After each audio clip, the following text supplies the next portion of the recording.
The alarm bells are ringing, but most people aren't listening. While Americans scroll through social media, 7 states are sliding toward full-blown financial collapse. This isn't about small budget gaps. It's about pension systems running dry, infrastructure falling apart, and debt levels spiraling out of control. The consequences will be brutal. Retirees could lose their savings, essential services may vanish, and entire communities risk turning into ghost towns. Yet most residents have no idea what's coming. These states all share the same toxic mix: runaway spending, shrinking tax bases, and politicians kicking the can for decades. Some names will shock you, others you might expect, but every one of them is racing toward a cliff with no safety net. This isn't a problem solved by tax hikes or minor cuts. It's structural, baked into the way these states operate. And in 2025, the storm finally breaks. Number 7. Connecticut. The Constitution state is facing an unconstitutional level of financial mismanagement that would impress even the most creative Hollywood accountant. Connecticut's budget might look balanced on paper, but that's only because they've mastered the art of financial sleight of hand that would make Houdini jealous. The state's pension system is a ticking time bomb, wrapped in actuarial assumptions that belong in a fantasy novel. Connecticut owes current and future retirees over $40 billion, but they've only set aside about half of that money. The math doesn't work, and it never did.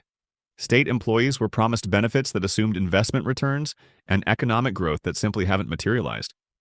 But here's where it gets interesting. Connecticut has been hemorrhaging wealthy residents for years, and these aren't just random people moving to Florida for the weather. These are the high earners who generate massive amounts of tax revenue. When a single hedge fund manager relocating to Texas costs the state millions in lost income taxes, you start to understand the scale of the problem. The state relies heavily on income taxes from its wealthiest residents, creating a boom-bust cycle that's become impossible to manage. When the stock market soars, Connecticut's budget looks great. When markets stumble, the state faces immediate crisis. This isn't sustainable fiscal policy, it's gambling with other people's money. Property taxes in Connecticut have reached levels that would make medieval serfs revolt. Homeowners are paying enormous sums just to keep the lights on in town halls and schools. But even that isn't enough to cover the bills. Towns across the state are struggling to maintain basic services while dealing with their own pension obligations and infrastructure needs. The business climate has become so hostile that companies are fleeing faster than tourists leave a bad restaurant. Corporate relocations mean lost jobs, reduced tax revenue, and fewer opportunities for the young people, who might otherwise stay and build careers. It's a downward spiral that feeds on itself, getting worse with each passing year. Connecticut's credit rating has been sliding steadily as rating agencies recognize what local politicians refuse to admit. The state is borrowing money to pay for current expenses while pushing real solutions into the future. This isn't financial planning, it's financial procrastination on a massive scale. Number 6. New Jersey. The Garden State has planted seeds of fiscal disaster and cultivated them into a forest of financial problems that would challenge even the most skilled economic gardener. New Jersey combines the worst aspects of high taxes, massive debt, and political dysfunction into a perfect recipe for collapse. Property taxes in New Jersey aren't just high, they're astronomical.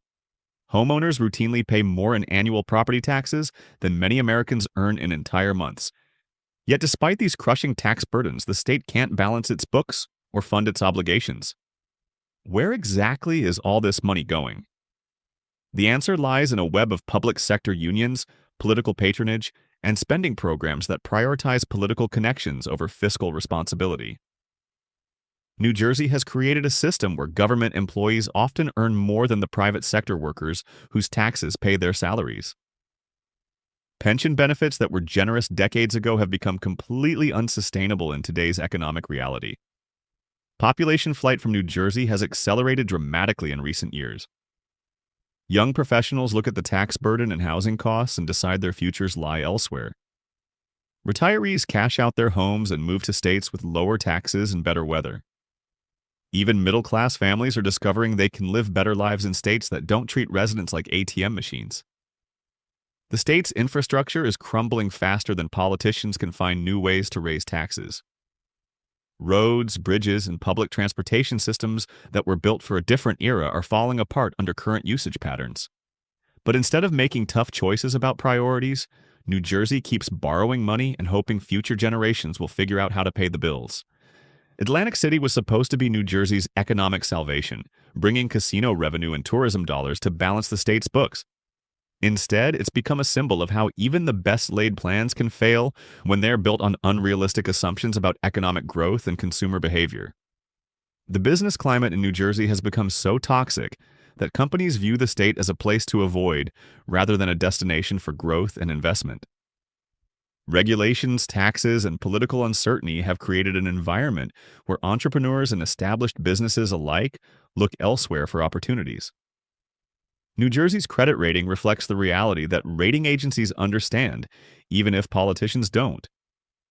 The state is living beyond its means, making promises it can't keep, and pushing problems into the future while hoping someone else will find solutions. Number 5, Rhode Island. The ocean. State is drowning in a sea of financial obligations that would challenge even the most experienced maritime rescue crew. Rhode Island might be small in size, but its fiscal problems are massive in scale and complexity. The state's pension system represents decades of political promises, meeting economic reality with predictably disastrous results. Rhode Island promised generous benefits to public employees, while consistently underfunding the system that was supposed to pay for those benefits. Now the chickens are coming home to roost and there aren't enough taxpayers to cover the bills. Providence, the state's largest city, has its own set of financial disasters that compound the state's problems. Municipal pension obligations, infrastructure needs, and declining tax bases create a cascade of problems that feed into state-level fiscal challenges. When your biggest economic engine is sputtering, the entire vehicle starts breaking down. Rhode Island's economy has struggled to find its footing in the modern world. Traditional manufacturing jobs disappeared decades ago, and the state hasn't successfully replaced them with new industries that provide similar levels of employment and tax revenue. Tourism helps, but seasonal employment doesn't pay for year-round government obligations. The state's small size creates unique challenges that larger states don't face. Rhode Island can't diversify its economic base across multiple regions or industries. When problems hit, they affect the entire state simultaneously. There's no prosperous region to balance out struggling areas. Population trends in Rhode Island mirror those in other financially distressed states. Young people leave for better opportunities, older residents stay but require more services, and the working-age population that funds government operations continues to shrink. This demographic reality makes every other fiscal challenge more difficult to solve. The state's regulatory environment has become a maze of bureaucratic obstacles that discourage business investment and economic growth. Companies that might otherwise consider Rhode Island as a location for expansion take one look at the regulatory burden and decide their capital would be better deployed elsewhere. This isn't just about big corporations, it's about the small businesses and entrepreneurs who typically drive economic recovery. Rhode Island's tax structure creates perverse incentives that punish success and reward failure. High earners face tax rates that make neighboring states look like tax havens, while the state simultaneously struggles to provide basic services efficiently. It's a system that drives away the people who generate the most tax revenue while increasing demand for government services. The state's infrastructure needs far exceed its ability to fund improvements. Roads, bridges, water systems, and public buildings require massive investments that Rhode Island simply cannot afford with its current revenue streams. Deferring maintenance might save money in the short term, but it creates much larger problems down the road. Number 4. Hawaii. Paradise has become a financial purgatory where sky-high costs collide with limited opportunities, leaving Hawaii trapped in a crisis decades in the making. While the islands face unique challenges that mainland states don't, chronic mismanagement has turned those challenges into disasters. Hawaii's isolation is both its charm and its curse. Nearly everything, food, fuel, building materials, must be shipped thousands of miles across the Pacific. Those costs ripple through every sector, making Hawaii one of the most expensive places to live in the United States, while stifling business growth. Tourism remains the state's economic lifeline, but it's also a double-edged sword. Visitors bring in billions, yet dependence on tourism leaves Hawaii exposed to global shocks. The pandemic proved how fragile this model is. collapsing the economy overnight when planes stopped arriving. Meanwhile, tourist demand drives housing prices higher, pushing local families out of the communities they've lived in for generations. Housing costs have reached crisis levels. Median home prices dwarf those of most U.S. cities, and young Hawaiians are being forced to move to the mainland in search of affordable lives. This exodus is more than a social tragedy. It's an economic one, stripping the state of workers and taxpayers it desperately needs. The pension system only compounds the problem. Hawaii promised generous benefits to public employees while relying on a limited tax base. The result is an underfunded system that threatens to overwhelm state finances as obligations balloon. Energy costs are another crushing burden.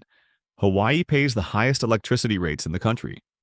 Investments in renewables are underway, but the upfront costs strain state finances and households already stretched thin. For decades, federal money has papered over structural weaknesses. Military spending and federal programs bring stability, but they've also created dependence.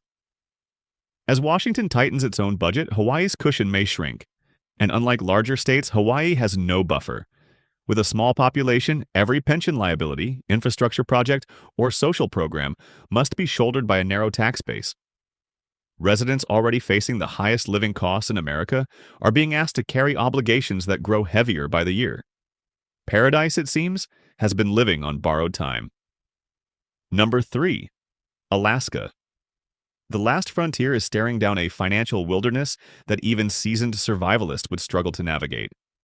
For decades, Alaska's economy has been propped up by oil revenues, but that foundation is cracking, and the state hasn't prepared for what comes after the petroleum era. Oil prices dictate everything. When prices soar, government coffers overflow and residents cash dividend checks from the permanent fund. When prices crash, revenues evaporate, services collapse, and the economy plunges into chaos. This perpetual boom and bust cycle has crippled Alaska's ability to build a diversified, stable economy. At the center of the problem is the permanent fund dividend. Residents have grown dependent on those annual checks, and any politician who dares suggest cuts faces political suicide. Yet with oil income declining and obligations rising, the math is catching up fast. Geography adds another layer of difficulty. Alaska is bigger than Texas, yet much of its population lives in remote villages accessible only by boat or plane. Delivering schools, healthcare, and basic services across such terrain requires enormous resources, costs that don't shrink just because revenue does. Demographics are making things worse. The population is aging and shrinking as young people head south for better opportunities. That leaves fewer workers to shoulder rising costs and more retirees to support. Infrastructure is also under siege.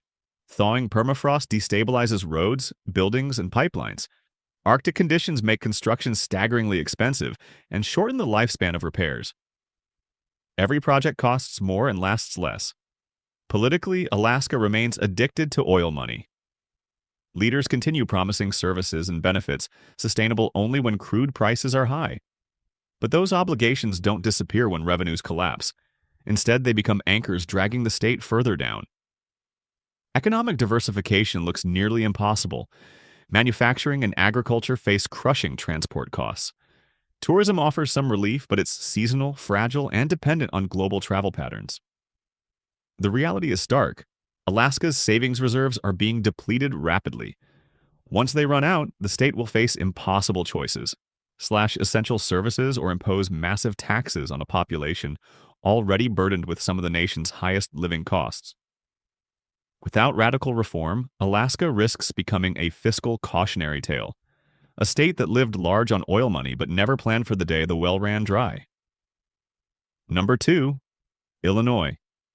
The Prairie State has cultivated financial disasters with such consistency, it almost feels intentional. Illinois blends corruption, exploding pension obligations, and mass population flight into a perfect storm, decades in the making. Chicago may be known as the Windy City, but the real hot air comes from Springfield, where politicians have spent generations making promises they couldn't possibly keep. The state's pension system isn't just underfunded, it's a mathematical impossibility dressed up as fiscal policy. Illinois owes more than $200 billion in pension benefits, yet only about 40% of that liability is funded. This isn't the result of one bad year on Wall Street. It's decades of politicians choosing campaign cash and easy votes over financial reality. The credit markets have noticed. Illinois has been downgraded so many times that rating agencies are running out of polite ways to say junk. Investors demand sky-high interest rates just to lend the state money, reflecting the very real risk that Illinois may not pay it back. When your state borrows at loan shark rates, you've hit rock bottom. Meanwhile, residents are voting with their feet. Illinois loses people every single day to states like Florida, Texas, and Tennessee, places with lower taxes, stronger economies, and better quality of life. Every family that leaves takes their tax dollars with them, leaving behind an even heavier burden for those who stay. Chicago's problems only deepen the spiral. Violence and fiscal mismanagement drive away businesses and families, shrinking the tax base further. Schools deteriorate, infrastructure crumbles, and the cost of providing basic services soars. Taxes in Illinois punish success. Property taxes, income taxes, and business levies have reached levels that make the state uncompetitive compared to neighbors offering more for less. It's economic suicide masquerading as fairness. Across the state, municipal bankruptcies have become routine as towns discover they can't fund exploding obligations with shrinking revenues. And when local governments fail, the state inherits the costs, tightening the noose even more. Add in crumbling roads, collapsing bridges, and a public transit system in desperate need of billions Illinois doesn't have, and you get a state lurching toward insolvency. Deferred maintenance and accounting gimmicks may buy time, but they can't change the math. Illinois isn't just broke, it's broken. Number 1, California. The Golden State has become the poster child for fiscal mismanagement, a warning of what happens when political ideology collides with economic reality. Once celebrated as the land of opportunity, California now represents everything that can go wrong when a state prioritizes appearances and politics over math and accountability. Housing costs alone reveal the crisis. Median home prices are so high that middle-class families can't even dream of ownership. Teachers, firefighters, nurses, the backbone of local communities, are priced out of the very neighborhoods they serve. This has fractured the social fabric, leaving cities divided between the ultra-wealthy and those barely scraping by.